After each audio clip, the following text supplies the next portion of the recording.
Yeah, he gets it. Here we go.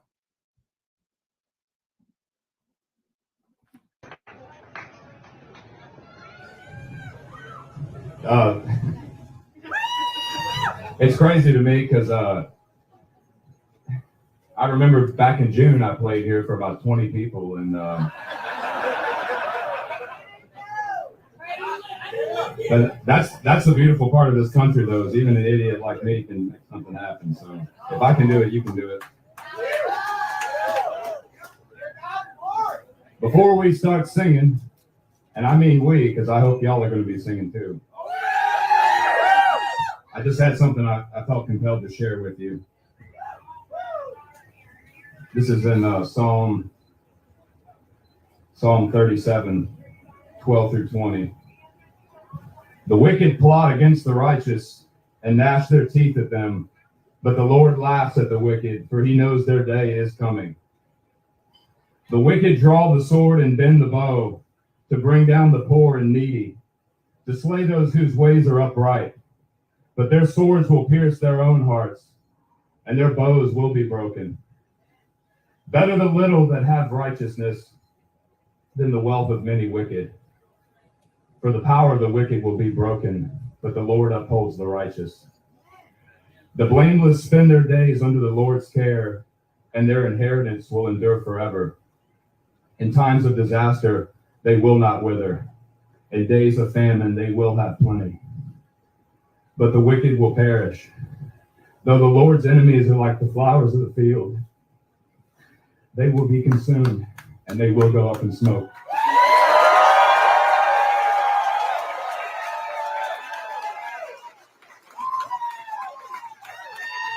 Hey, that sounded like you were struggling to get through that. Like you got a little choked up at the end. Yeah.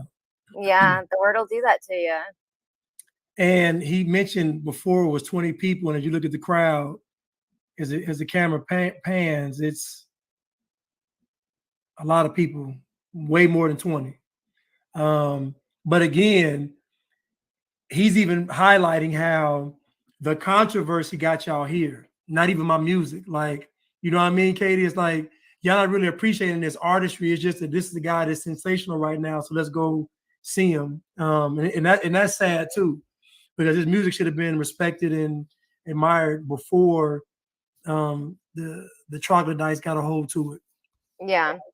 But again, I listened to his channel for a little while. I don't think that he had really anything that was probably worthy of going viral, to be honest. And like I said, a lot of it sounded like I think he's redoing a lot of it now. I'm sure he has some kind of like studio access now, especially because like he created that video, so maybe he did some other ones. But some of this stuff just sounds like he was, because anybody could put anything on Spotify, that he's just kind of strumming along and just, you know, making up things as they go, which is part of the creative process. Not everybody puts that online, but he did.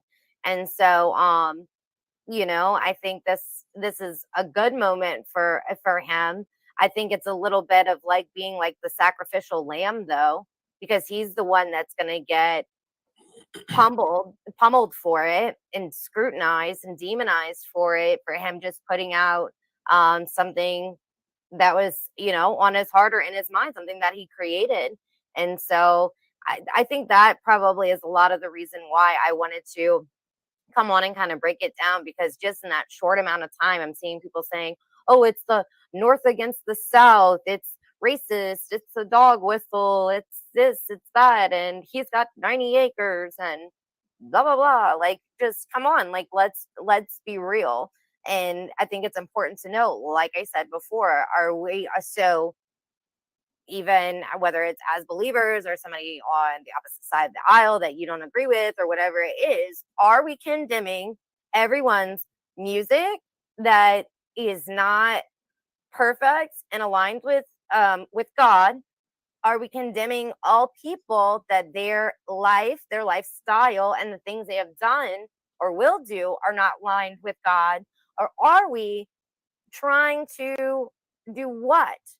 Because I think it's insane that people put out music like this and then get completely demonized for it and don't really have a ton of people to stand up for them. A lot of people will stand with them, but like at what capacity? Are you willing to get online and be like, hey, I live here, I listen to this song? Like, are you willing? Is everybody going to be willing to put out a statement to say, like, I listen to this song, it's music, like it doesn't oppress me in any way, and so he should be free to create music.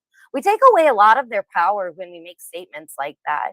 That's all tracked and monitored, and so Right. if we see more people putting out a message of just like stating their opinion and standing up for each other, a lot of things can change and a lot of things will change if we do that. If we don't just scroll past someone being attacked for saying like, I love Jesus. Like you have to be willing to like help stand up for people and stop letting people get bullied. Because hopefully you wouldn't do that on the street, but based on the amount of fighting videos we see, and it's just somebody there recording, like the world is not going to change unless we change. Right. So Yeah. I mean, I just think it's just unfair.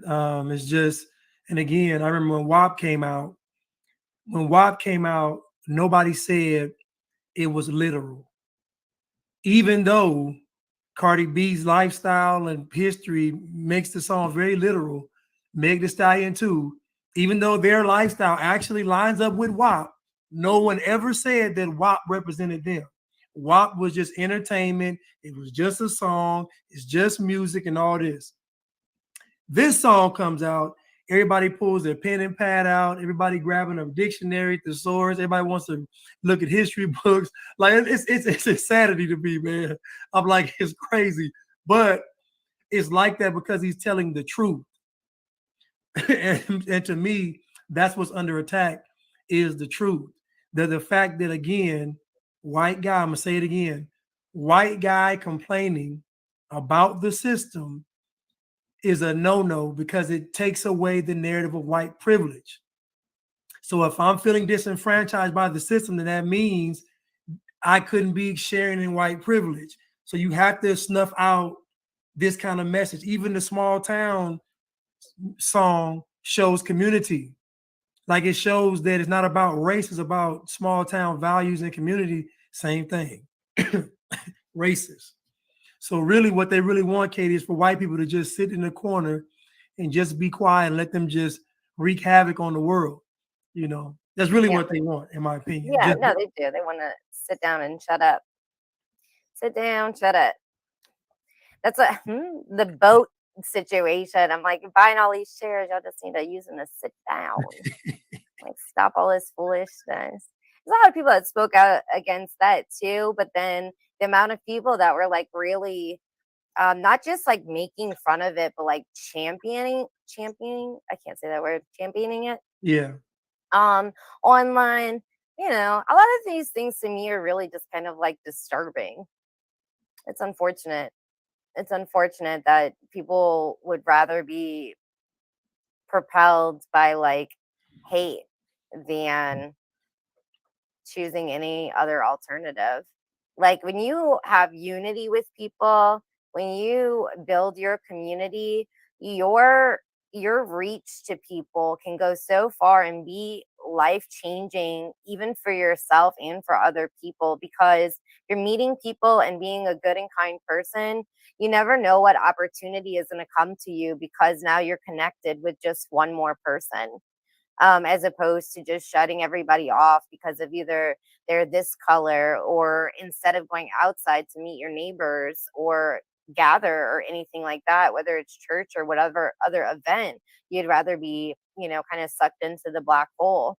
And it gets to a point where if you're not careful, you start to believe that that's reality, and it's not. And also, Katie, the more they try to like silence the truth and I guess go against conservative values, the more you make that the counterculture. So now you make this kind of stuff the rebellious. Like before, all this liberal stuff was quote unquote rebelling against society, but now it's the norm. So the more you try to shun the other side, you make that the side people want to gravitate to rebel against the system. You think about it. Look at his song, right? It's him and what's that? It's not a banjo. What is it? I Whatever. don't know. Maybe somebody in the chat can tell us. Yeah, Some kind of guitar. what kind of Maybe guitar is it's that? an electric banjo. Okay, electric banjo. Okay, electric banjo. That's all. His voice, electric banjo, and nature. Yep. And the song shoots past even Jason Aldean with all that production, right? Mm-hmm. You know what I'm saying? So you see that they're going to make these people counterculture figures. They're going to make these folks the quote unquote rebels by doing all this stuff to these songs and to these artists. Like you're going to make them the folks that the youth want to be like, so to speak. It's going to have a reverse effect. I guess kind of like how the left side propelled to the top because everybody was saying, don't do that, don't dye your hair, don't get tattoos, don't get piercings, don't be gay, don't be all that kind of propelled them to the top with counterculture. But yeah. Okay, steel guitar. Kevin, Tony, thank you. Thank you. Yeah, it's really funny how that works. Really funny how that works. But listening to Layla, Propaganda Fluid, I want to bring her up for a second. Yeah. I just did an interview with her that'll be out soon, and we really got to dive into. And if you don't follow her, please do. She's really funny, but just talking about how we articulate our arguments and how we speak out against certain things is really important. So I'm looking forward to kind of going through that and dissecting it to get some better notes from it of what she was actually saying, in the moment when you're interviewing. It doesn't always stick. And so, but I think that she had a lot of really good points as far as when you're going to speak out against something, you have to basically try to articulate it in this way to disarm these attacks. And if someone does call you a name or whatever it is, it doesn't matter. It really doesn't matter. Just like somebody could be like, "Oh my gosh, you're so fat." I'd be like, "What?" No, I'm not. Yeah. So why do we let other words? I mean, I get it. It's really intense. So I was in a chat the other day, a Twitter space, and somebody, they were talking about reparations, and someone came up to the chat and was just saying, just busted in you guys are all racist and da da da da da or whatever. And then a little while later, she really changed her tone and calmed down, but she was really in her feelings. She admitted that, and she eventually apologized. But I'm like, man, that's intense for someone to just barge into a room and use language that is really so harmful. I don't think that a lot of people that use those words understand the gravity that they're having on someone else. It would be the same. I think calling everyone racist is the same as the left would probably say fat shaming is. And I don't believe in fat shaming either. I really don't, or whatever. I know that's their language, so whatever. But I don't feel like that's. I never was saw somebody being ridiculed for being overweight and stuff like that and been like, yeah, you tell her. I don't think that's healthy either. Yeah. So I think there's just really a lot of misunderstanding because we've been so bad at our messaging for a long time that the majority of people are not inherently racist. No one's racist just because they're white. And then then now there's the brown people such as yourself. You're racist. You're definitely racist, Blanchard. Internalized racism. Right. And the things they say, you have thick skin. You really do. To be able to kind of put up with these things, and you just take it and spin it around. That's really I admire that about you. But there's so many people that just try to say one or two things on a topic and really get beat down. The guy that I was in a chat with was so funny because he was actually for reparations. He was the one person on the panel that was for reparations, but really got himself into some hot water by some of the things he was saying because he's a financial planner, advisor, whatever. And so he was just trying to talk about being able to educate on finances for that. And the people that were pro reparations ate him alive. And I just really thought for a moment, I kind of laughed and I'm like, that's kind of what you get for trying to be on someone's side just because you think that's what makes you a good person, Right. and they're eating you alive. But then when they were like literally eating him alive, I was like, I really feel bad because no one should be treated this way by just trying to have a conversation to get to a middle ground. So Yeah. I think that when it comes to the term fat shaming, just for example, okay, so fat shaming, the term came out of folks rejecting them promoting obesity as a lifestyle. Like to me, there have been fat folks the whole time since we've been probably on the planet, right? Nobody really cared. People only cared about fat people when they were, excuse me, what's the correct term? wait, what's the newest one about high calorie Yeah. Oh intakers? yeah. High, what is it? High caloric intake. What is it? Yes, talking about, oh my gosh, the girls that were like, I don't know, set the elevator on fire or something. I was like, that's Okay, so the high caloric intakers, it wasn't really a thing until the media started pushing it, saying, you know, be big is beautiful, be bold, be like it doesn't matter how you look. I remember Cosmo did a cover spread where they had this is healthy. They had a bunch of obese women on there. It is like all that makes people say, no, enough's enough. Even Lizzo is the poster child for cholesterol and diabetes. But even Lizzo she like promotes. I remember one time she tried to go on a juice fast for a week, and her fans were eating her alive. Like, you sold out. How dare you try to conform? Eat what you want to eat. Don't like. I was just like, what in the off of a juice fast? They don't even want her to be healthy. And then I see one video and she's sitting there eating a pound of spaghetti. I'm like, Lizzo, come on. But anyway, but again, I think the fat shaming term was a counteraction term to, and the left is good. The left is good at the terms: systemic racism, white privilege, white supremacy, internalized racism, microaggressions. These terms, they hit you. You can't even, you're like blocking. You can't even, you can't react. you can't even Micro.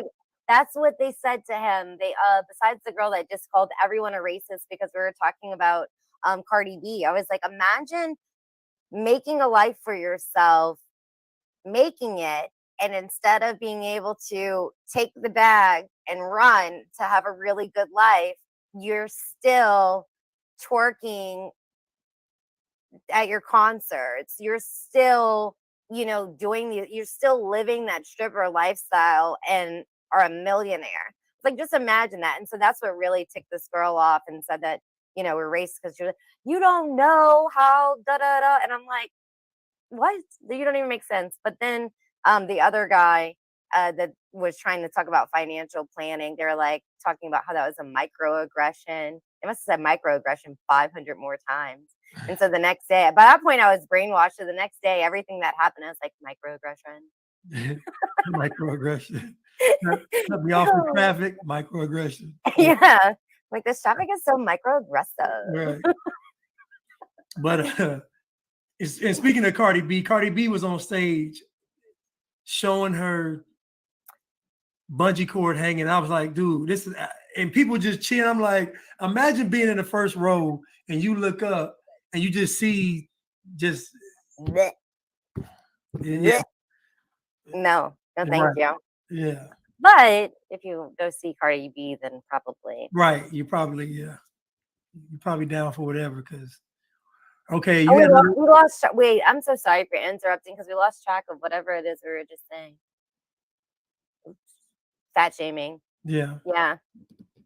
Yeah, and that's like a double-sided thing. Like, I didn't agree with all advertisers always using somebody that was like super thin, like unrealistically thin. Yeah. Just, there was a desire to have real people and to take away some of the, the editing and photoshopping of people, but we went from one extreme to another.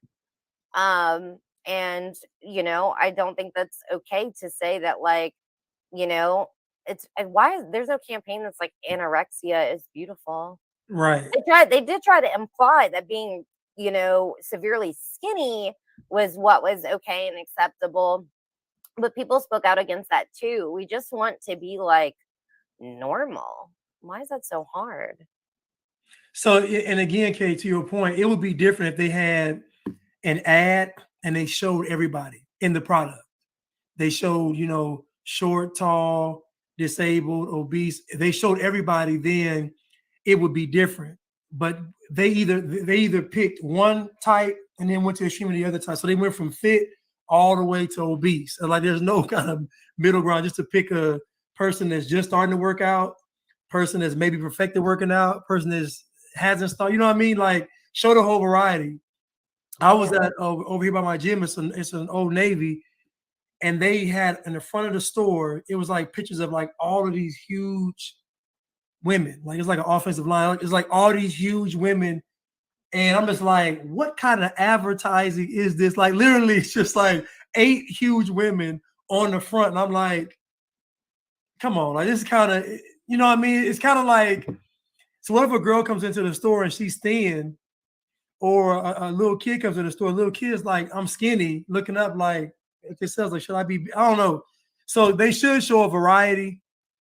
Yeah. Or just stick to the mannequin. They're contributing. What they want is more body dysmorphia. Yeah. And so because plastic surgery, I saw an advertisement for plastic surgery yesterday when I was with my daughter. It said it was just like this portion of a woman. You couldn't see her whole face, but just like the neck with like the breast on like an LED board. I don't know what regular people call it, but it's an LED board. And it said, confidence is the new beauty. And so I asked my daughter, I said, confidence is the new beauty. Because she pointed out that it was plastic surgery is the new beauty. And I said, does confidence come from whatever you're getting plastic surgery on? She was like, no. Confidence is being sure of yourself, and it comes from the inside, not the outside. And I was really proud of her. I was really proud of her because I'm going to be honest, my little one, she likes makeup. She likes press on nails. She just cut her own hair before the first day of school. It's a battle. And I worry about some Without of those. your permission? Oh, absolutely. She's 9. She just cut her hair? She just cut it? She cut her bangs. She made curtain bangs. She did a good job. She did get in trouble for it. I did fuss at her. But at the end of the day, I have to be honest. She did a good job. Not like the first time she cut her hair when she was 6. That was terrible. She cut her bangs like this close to her head. But this time, she watches a lot of YouTube, beauty, hair, makeup, stuff like that. I can't really kind of like stop that. That might be her lane though, to do like it really is. She loves doing hair. She's been like braiding hair since she was like 6. I mean, and doing her own hair and all of that stuff. And some people are just more geared towards that. So I don't want to, I was very like creatively oppressed as a kid too. My parents always wanted me to do things their way instead of, so I'm trying to like find a balance between what's right and what's wrong. But so I think that's why it was important for me that she knew that, because she is really into, all these other things, the makeup and all of that. Just important for her to know that like beauty is on the inside. And the best thing we can do is, I don't think that media or advertising or a mass majority of people are really going to change. And so I'll go back to what I always say is like, sharpen up your children. Anytime you have contact with, the ability to impact other children or other families, do your best to be a good example as much as you can, because that's what matters, not the people on the idiot box. Right. What did Kevin say? Let me go to. So you had alternatively funny comparison, or do you want collaborations? I'm sorry. What did you say? You have collaborations or alternatively. Oh, Kevin asked for us to play something in alternative, so I did. Yeah, play that one. And I was, this is the girl with no lips. I'm sorry. Forgive me. This is the one. She became viral for. Oh, period. Mm-hmm. I'm not playing with this one. I'm the queen of STL. By my lashes, by my nails. And your man's in my DMs, he telling me I'm fine as hell. Yeah, you know I'm fine as hell. Pretty girl, he treat me well. Buy me purses, buy me bells. Spend some money on me, ayy. Grip Barbie.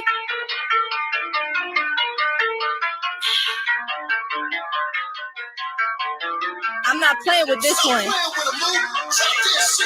I'm the queen of STL. By my lashes, by my nails. And your man's in my DMs, he telling me I'm fine as hell. Yeah, you know I'm fine as hell. Pretty girl, he treat me well. Buy me purses, buy me bells. Spend some money on me, ayy.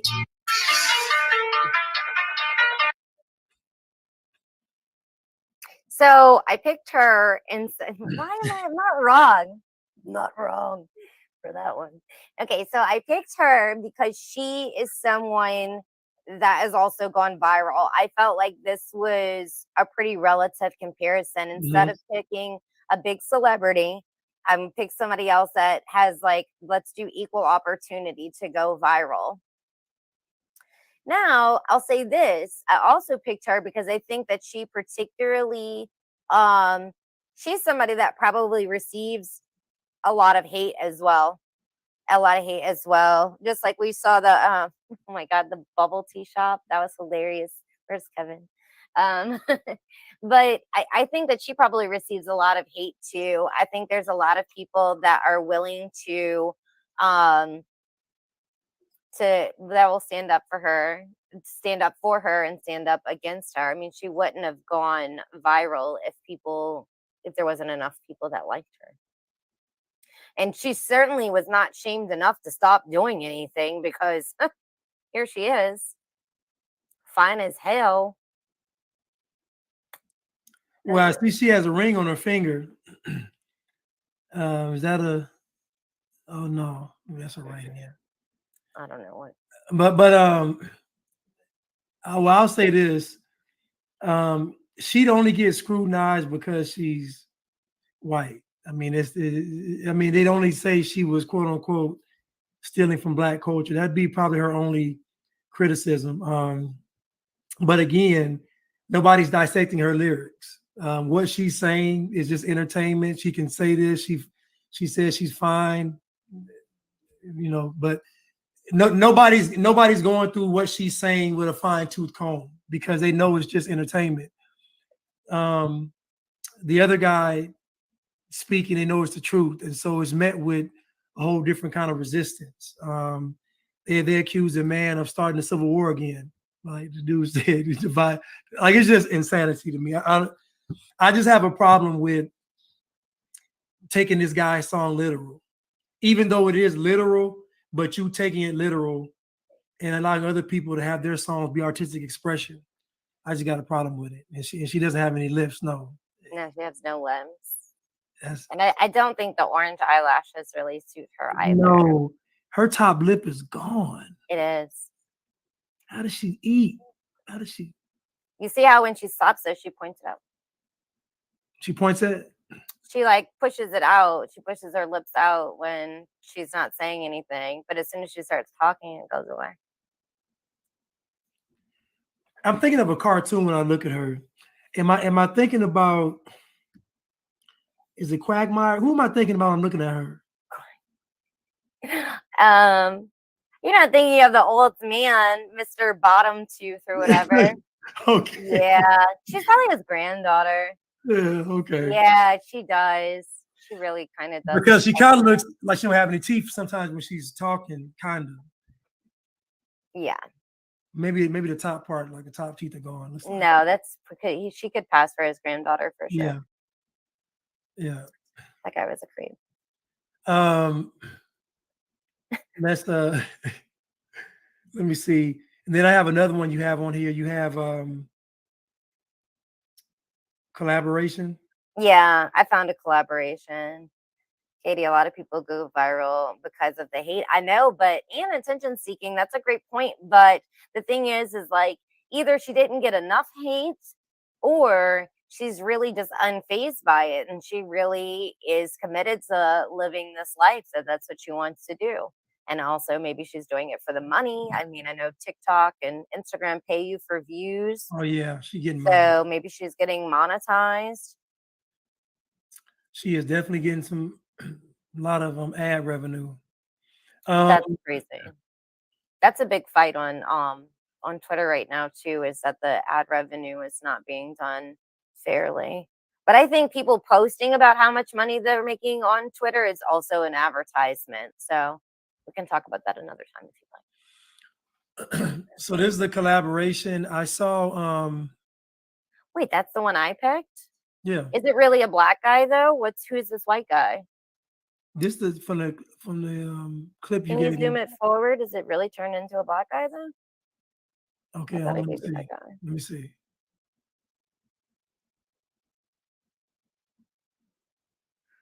Oh no, it's just a white guy. Okay. Well, I wonder what happened to the other one. Did I reach? Oh, well, hold on, because I reshared it this morning, so I should still have it. You could play this one, but just know that I didn't pre-approve this one, so if it's terrible, don't blame me. But I do like that so many people will do it. You know what I think? I'm thinking it's time that we all unite. Cause if we combine the city boys with the boys off in the pines and load up our rifles and form us a line, we're only as weak as the links in the chain. So think for yourself and start using your brain to pit us against one another, my brother. Don't focus on color, quit fanning the flames. We're selling our souls for the fortune and fame. They poison the water, derailing the trains, killing the cattle and taxing the grain. No one does nothing but bitch and complain. It's a damn shame. But people like me will survive. Blue collar baby, I work to get mine. My people don't stand in no welfare line. Hunting and fishing and growing the garden and starving your family while feeding you lies. What kind of man is saying idly by while children get raped? I'd rather die. Just give us a list of Biden is hiding. They'll all be dead by the end of the night. I promise I'll make sure they all see the point. When I give them the end of my night. Lord, it's a damn rich man. I thought it was good. I don't know. Yeah, about that was pretty good. Where is the dang guy? I reposted him, but now it's gone. I wonder if it got taken down. But anyways, I don't want to call him black. He was brown because I don't know how he identifies. But he did something similar, like turned it into a rap, and I thought that was very well done too. And I think that it'll happen a lot for this song. And I heard that Jimmy, how do you say his last name? Levy? Yes. The bigger guy, that he wanted to collab with him. So I think a lot is going to come out of it. I think it'll get a lot of play. I think a lot of people will participate in it and just kind of keep like propelling the fact that, you know, it's not making music. It's not racist. And he doesn't say anything racist in here. And we just need to stop.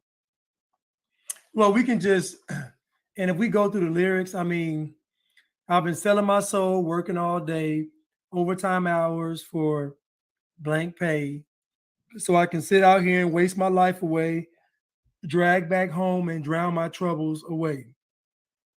It's a shame what the world gotten to for people like me and people like you.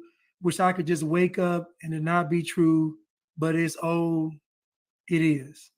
Live in a new world with an old soul. These rich men north of Richmond, Lord knows they all just want to have total control. Now, I like this line, living in the new world with an old soul. Think about people that grew up when a time was, you know, less crazy. Like even myself, all this racism stuff, I didn't hear till really Trump was in office. Because I remember my life prior to Trump being in office. I don't remember none of this racist stuff going on. They tried to say that, oh, they didn't like Obama because he was black, but that really wasn't like it was for Trump. You know what I mean? And so I remember like even back in the 90s, there wasn't that much race talk. It just wasn't. Like it wasn't all over the media, wasn't all over the artists talking. It just wasn't. And I just remember that time. I'm like, when did America become so racist? Like now, I saw a clip of Harry Belafonte that Chad played one time. Harry Belafonte said it was worse now than it was when in the 50s and 60s. I was like, huh? So what you're really saying is it wasn't that bad back then. I don't know. Yeah. No, I agree. And I think it's just because of access to the information. And do I think that that's real world? No, I think that people are becoming victims of the narrative and propaganda because of what they see online. Ian just asked, Blanche, did you see that girl going crazy in the bubble tea shop that says she's stealing black culture because they have a tea called trap tea?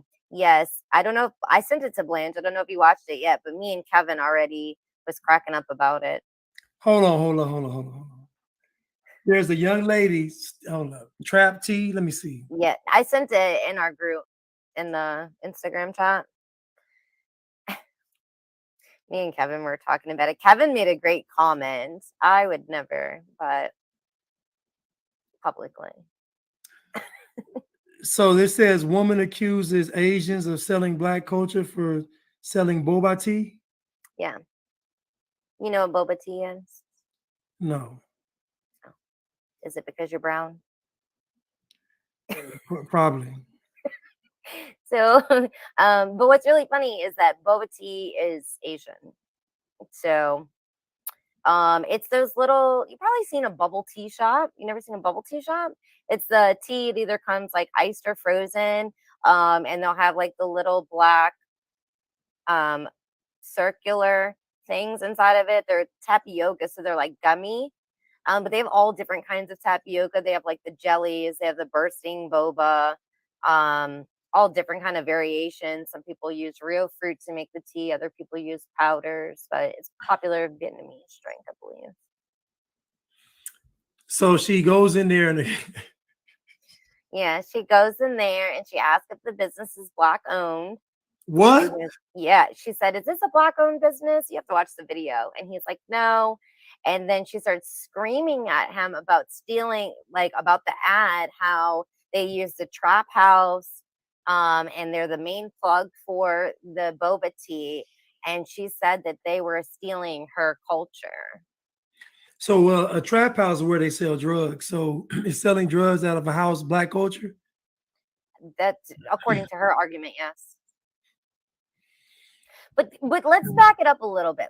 I want you to watch the video, but put yourself in a place where you wake up and you scroll on the internet and you see that and you make the literal decision to leave your house with the intent to go question a bubble tea shop about this. Prepared, you know, she was looking for a fight. Prepared to have an argument. You reasoned with yourself that saying trap tea and being the boba plug was stealing your culture. I think can we even put ourselves in that own mind frame? Well, you'd have to be very entitled and privileged to even go question a business owner in the first place. Like to even walk up in an establishment and start questioning them as if you are the authority on how they've invested all this time, energy, and money into a business, and here you come questioning them about their this is why I talk about black privilege though, because under the guise of racism, black folks are able to have privilege. They can just walk. Think about it. You can go online and just say somebody's racist, do a whole video, and it could all be a lie, and that person's livelihood is in jeopardy. To me, that's privilege. You know, we've never seen like a white person never been able to get me fired. If that makes sense. A white person can't just say, "I want Blanche to get fired, fire him."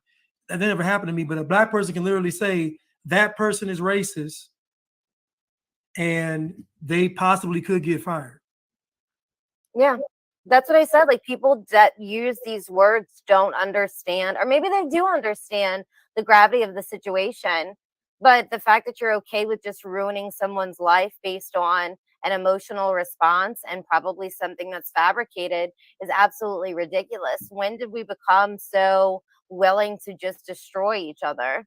I think is really something that needs to be examined.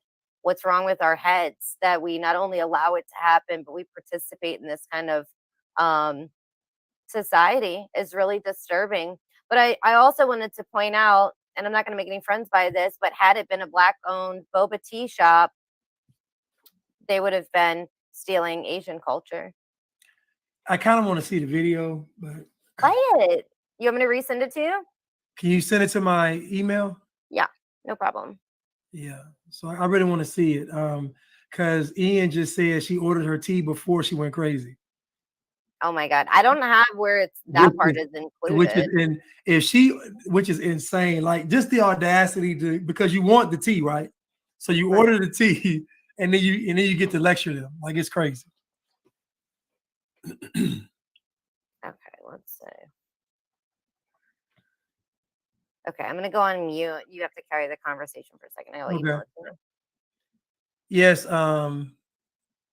you all. Somebody says Rip Van Ass says that Eddie Murphy Raw or whatever the other show was, it was Delirious and Raw were the two major stand-ups. He says, "Ain't it great that racism is dead, y'all?" And goes into a little story. Obama began fanning the flames for the racism you see now. I agree. And again, I remember if you go back and look at the 80s, the 70s, and the 80s, even the 90s, well, 70s, 80s particularly, you saw black and white partying. Like you saw the disco era brought culture, people together, funk, brought people. Like during that era, it was black and white partying at all of the spots. Studio 54, like that's all you saw. You saw all kind of celebs hugged up. You saw average people in these clubs hugged up. You saw white girls going out with black. We saw all this going on. And then we went from that to microaggressions. We went from that to, think about even the 70s. Everybody was trying to dress, trying to get afros, trying to have big hair, trying to have beard. Even white people. Like everybody was doing the same. Like it was not called cultural appropriation. It was just reflective of the time. When did that even start? The cultural appropriation where it's like, oh, someone speaking out against like somebody wearing braids or whatever. Like, I'm glad we didn't have social media when I was young, because I most certainly had cornrows. I had braids. You had braids? Yeah.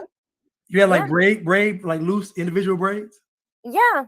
Yeah. I mean, I went to an all black, like predominantly black middle school and high school. And like the girls like loved doing my hair. Okay. And all of my friends, just like currently, they're all beautiful shades of brown, and it was never a problem. It was absolutely never a problem. I just can't imagine, like, if my daughter wanted a hairstyle like that, like me stopping her to be like, no, someone's going to attack you for this, or God forbid someone attack her for her choices. Like, how superficial is that to attack someone like based on those things? It's disgusting. It's disgusting because your hair is braided. You're not a good person because you have braids in your hair. You're racist. You're racist. You're culturally you're using white supremacy to take away our individuality. It's crazy. Somebody said, what school would you go to? Somebody asked. I'm from New Orleans. That's enough information. Oh. So she's from the 3rd Ward. Yeah. Cali Oak. Yeah.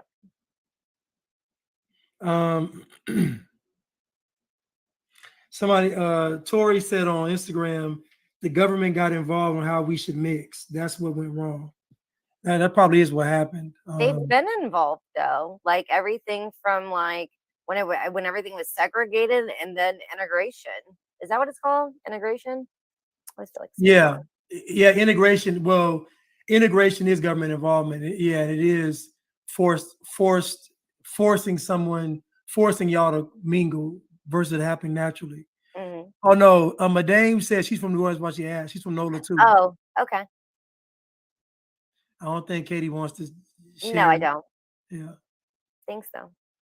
But just know, I love you.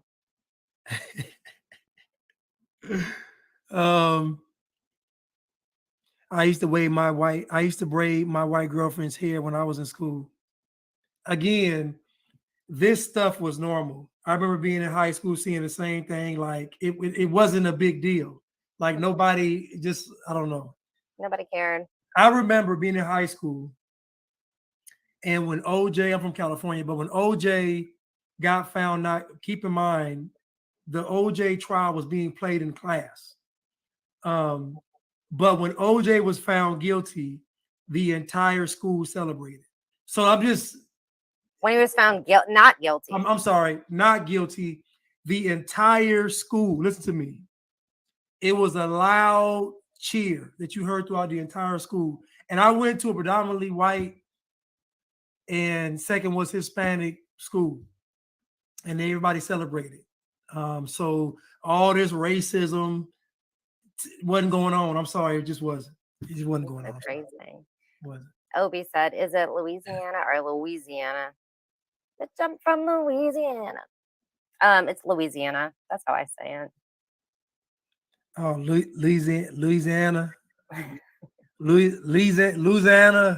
Yeah, is it Louisiana. Louisiana or Lu- Louisiana? Louisiana. I think. I don't know. It's just Louisiana.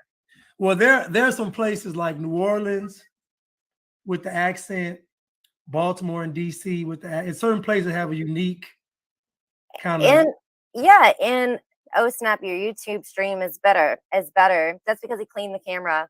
Thanks for noticing. But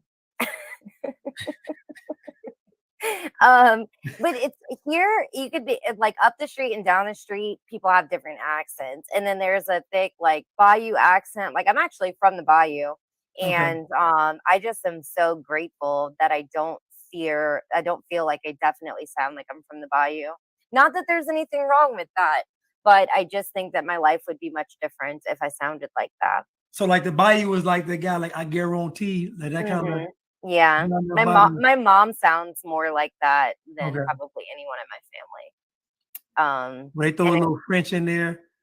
Yeah. Yeah, my grandfather is French. His parents are actually from France, and then he's Cajun French. And so yeah. Okay. And so I spoke French like when I was like really little with my grandfather, and then, you know, as time goes on, you lose those things if he's the only one that you could speak it with. And so, yeah, I mean, I loved growing up here. I felt like, you know, just going to school, there's people from, like I said, like the up the street, down the street, this side of the tracks, that side of the tracks, by the bayou, from New Orleans, all of those things. Like majority of times, like things were like a really great space. I had a lot of great you know, friendships. It was never really like too much of a problem for anyone. So and all the accents are cool too. Yeah. But and also New Orleans has a lot of culture too. That's what I like about the city, like a lot of culture. So did you send it to me? Yeah, I emailed it to you.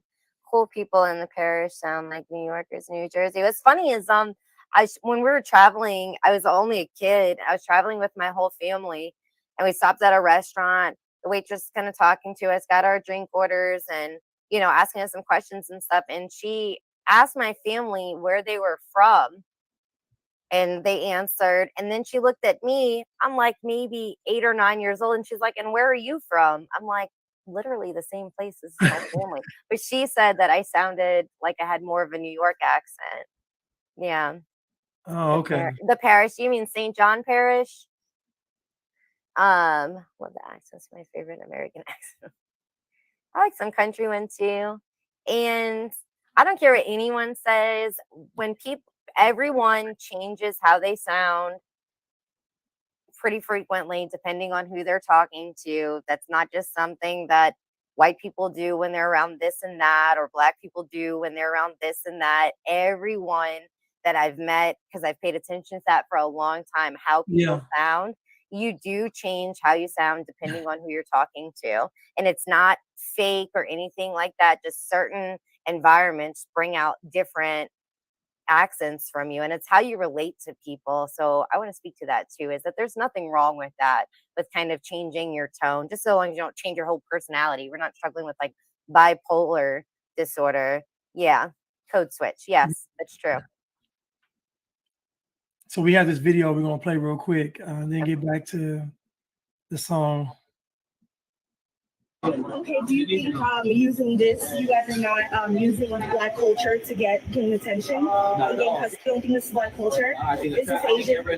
Is this Asian culture? The common house is definitely an Asian culture. No, but it's a trap house though. Is that Asian culture? Yes, it is. Trap tea, the boba plug. You're using Black culture to gain customers. This establishment is not Black owned, but you're stealing Black culture. Is this not Black culture? Trap tea, the boba plug? No, you're these Asian people stealing Black culture once again. It's okay. You'll be exposed though. You're not Black owned. You're stealing Black culture. No, I came here because I thought it was Black owned. That's why I came here. So my friends, I'm supporting a Black business. This is not Black owned. This is not Black owned. Asians stealing Black culture once again. You're opposed. Don't talk. You just I came here because I didn't know it was Black owned. I already did. But I'm tired of people because you're a coon. I didn't even hear that last part where she called that man a coon. That was ridiculous. So What is wrong with you, lady? The whole thing was wrong. But then to turn around, look at it though, to turn around and to attack a Black man that tells you to stop acting like this. Well, the funny thing is, again, selling drugs, the trap house and the plug being the person that supplies the drugs, aren't Black culture, because Black folks, the plug is somebody that's south of the border. So again, I just don't like, what is your argument? Like, so are you saying that Black culture is selling drugs? Or are you saying, what are you saying? And it's funny that Black folks, and this is why I talk about Black culture and Blackness, when you ask folks to define what it actually is, this is what they come up with. The trap house. Like, what the? Listen, I thought it was a Black-owned business, so I came down here. There's no way on this God's green earth that you looked at that menu and that website, walked in front of that store and thought it was Black. There's no way. It is no way you thought that. No way you thought that. There's no way. That's really crazy. She is wild for that one. Did you see Kevin's comment on that video? Hold on, I'll go to it. Oh wait, this is us.